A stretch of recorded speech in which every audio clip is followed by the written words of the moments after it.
Olá, amados irmãos e irmãs, hoje, dia 29 de maio, sábado.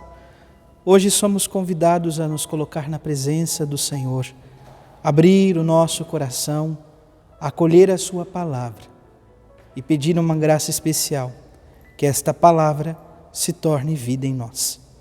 Iniciemos este momento em nome do Pai, do Filho e do Espírito Santo. Amém.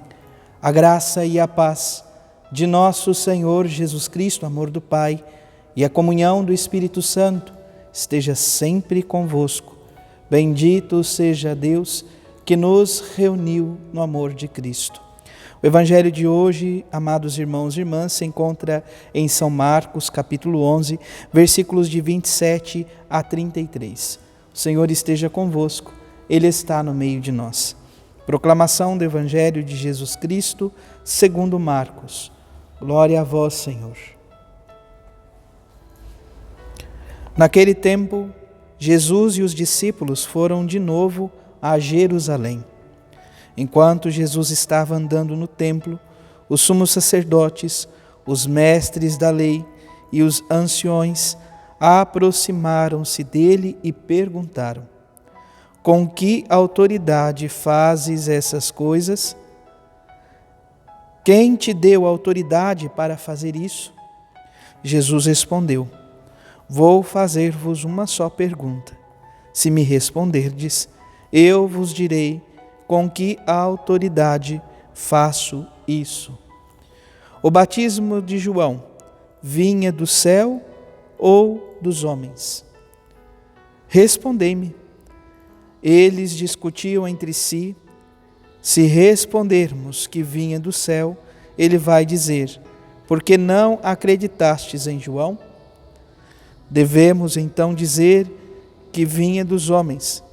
Mas eles tinham medo da multidão, porque todos, de fato, tinham João na qualidade de profeta. Então eles responderam a Jesus: não sabemos.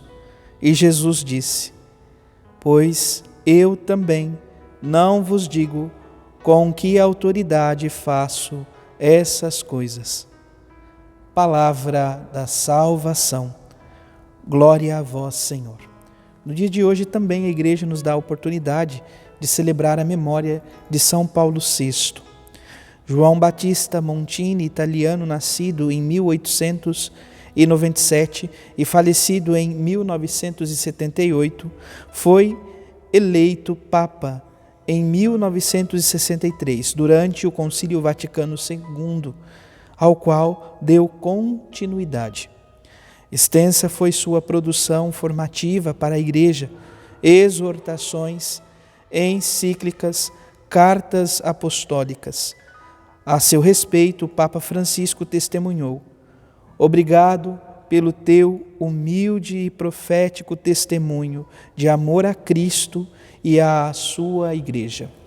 E é justamente a partir deste testemunho humilde e profético que hoje, então, o Evangelho vem nos instigar a refletir. Amados irmãos e irmãs, o Evangelho de hoje dá continuidade ou sequência daquilo que ouvíamos ontem. Jesus que convida os apóstolos a uma profunda catequese, aonde a verdadeira religião se dá na oração confiante e na busca da reconciliação. Uma comunidade profundamente orante e reconciliadora. O perdão de quem nos tem ofendido, para assim também receber o perdão de Deus.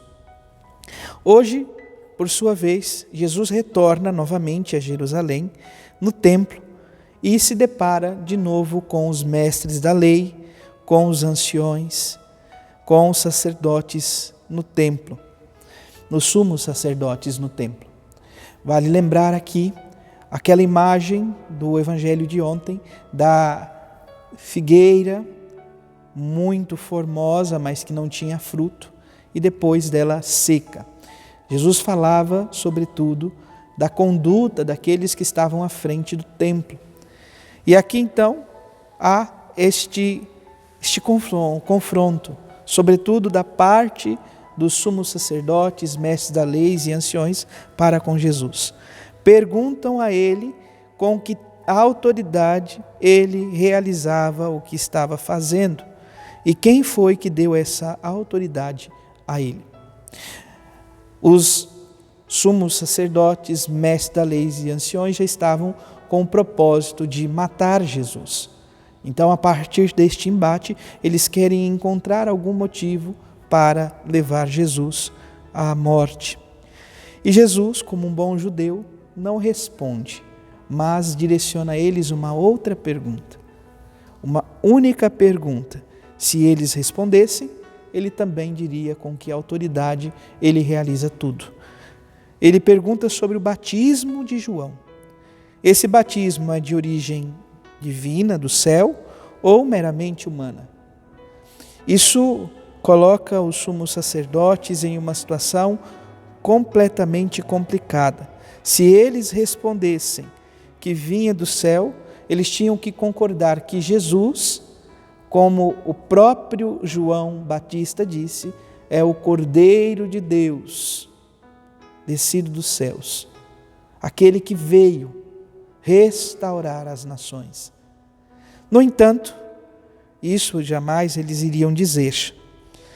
Por outro lado, se eles falassem que viria ou que veio dos homens, eles encontrariam então um grande problema com as multidões que eles se encontravam, que tinham um carinho muito grande por João Batista e o consideravam um profeta. Eles então partem daquilo que pesa em nosso coração muitas vezes. Eles conhecem a verdade, mas agem como ignorantes. Não sabemos.